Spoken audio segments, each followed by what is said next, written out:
Saludamos a toda esta población tan querida de la ciudad de Yumbo.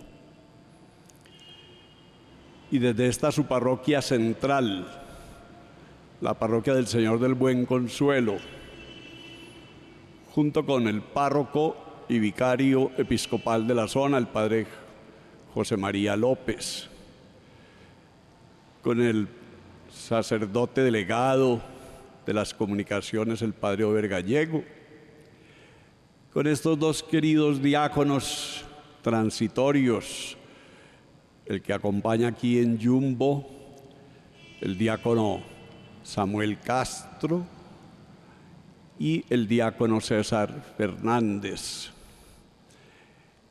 Queremos extender este saludo también a las autoridades. Hacemos votos por la buena salud de todos ellos, del alcalde John Jairo Santamaría y de todas las mujeres y los hombres que conforman no solamente este territorio de la parroquia del Señor del Buen Consuelo, sino los territorios todos de la ciudad de Yumbo, las diversas parroquias.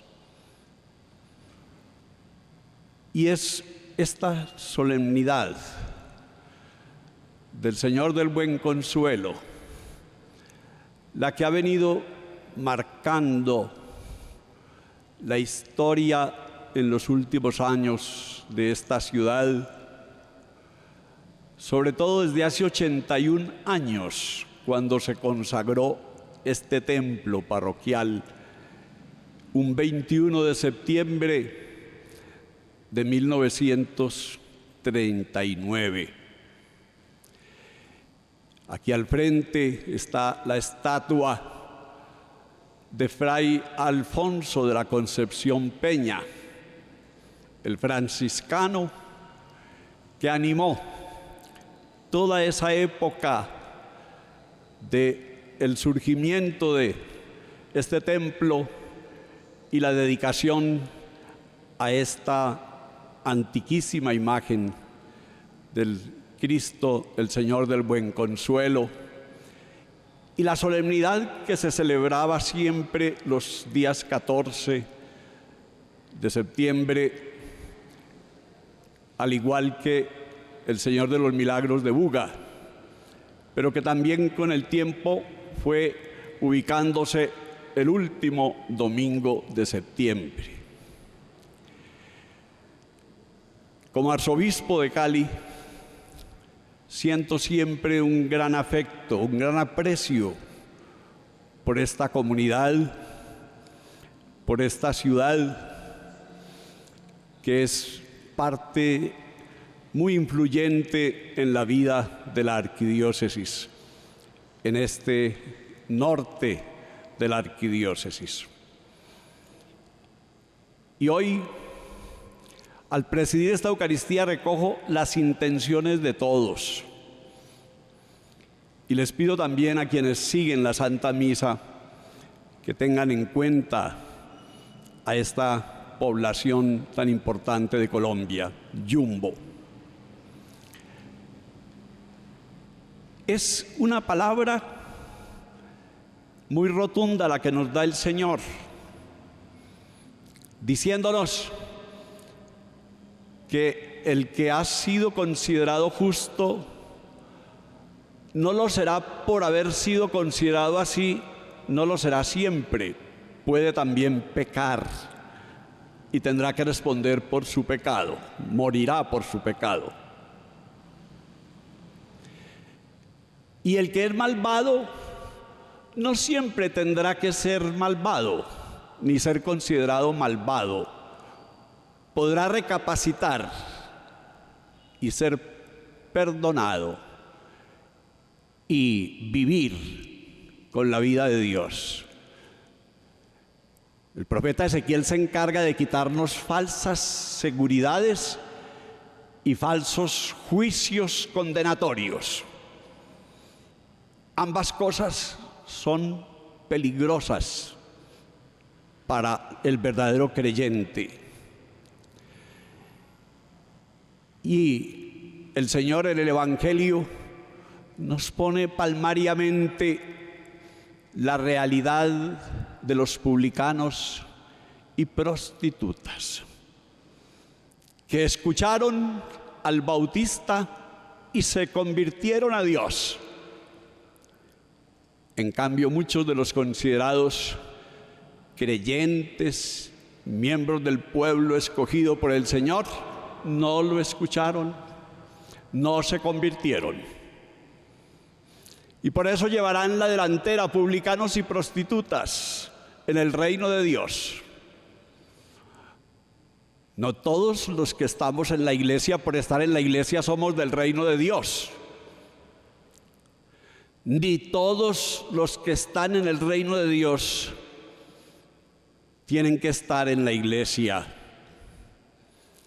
Tenemos mucha gente que está en el reino de Dios y que no la hemos escuchado ni hemos conocido su experiencia de Dios. Por eso, ni la falsa seguridad, ni las injustas condenas contra los demás, dividiéndonos entre buenos y malos, entre justos y pecadores. Y en el Evangelio el Señor nos ayuda a avanzar. Ya no somos obreros que buscan un contratante, un dueño de finca o de viña que nos lleve a trabajar a su viña a cualquier hora del día, como en el domingo pasado. Ahora el Señor nos dice que el dueño de la viña es un padre de 2 hijos. ¿Quiénes son esos 2 hijos? Podemos especular. Probablemente algunos dirán que uno es el pueblo pagano que dijo no, y después vino al Evangelio.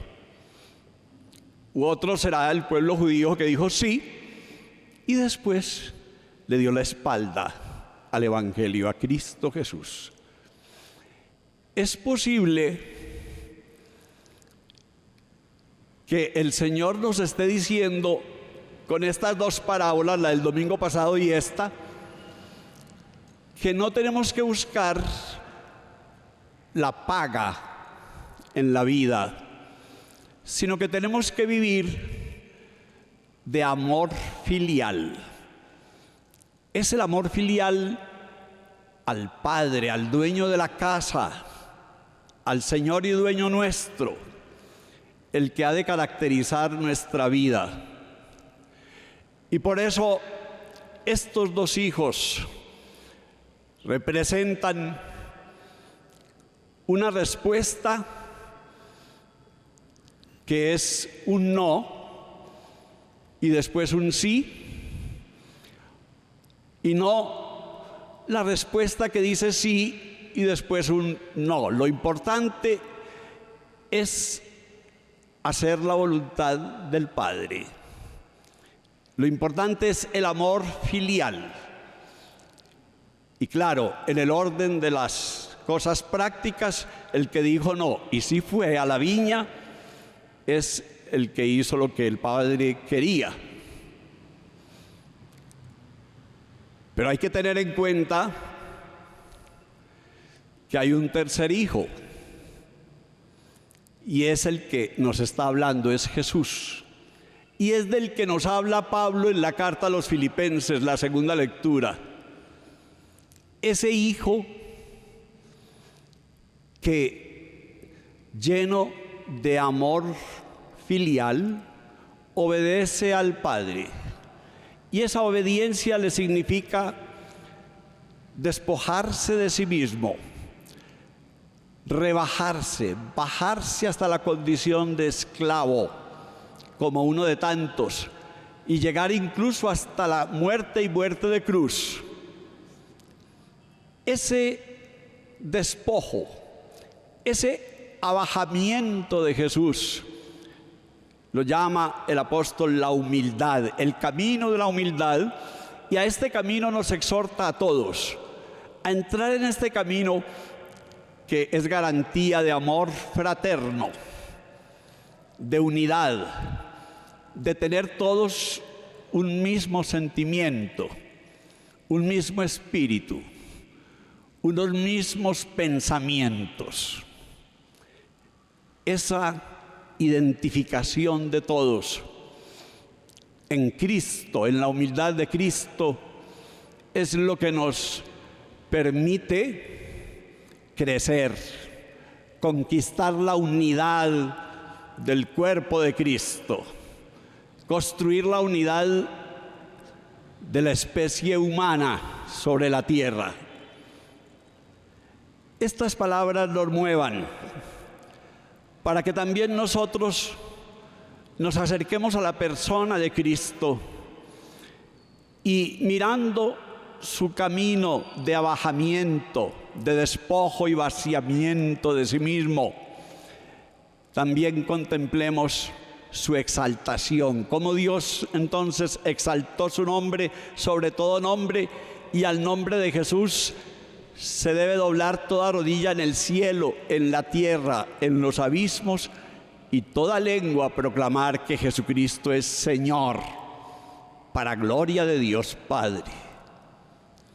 Y es lo que estamos haciendo aquí, en esta fiesta patronal del Señor del Buen Consuelo, contemplando esta imagen tan venerada, más que tricentenaria, esta imagen renegrida del Cristo del Buen Consuelo, que representa tanto también la belleza de estas etnias de la gente negra que tanto habitó estas tierras y que aún son mayoría de población en nuestras ciudades.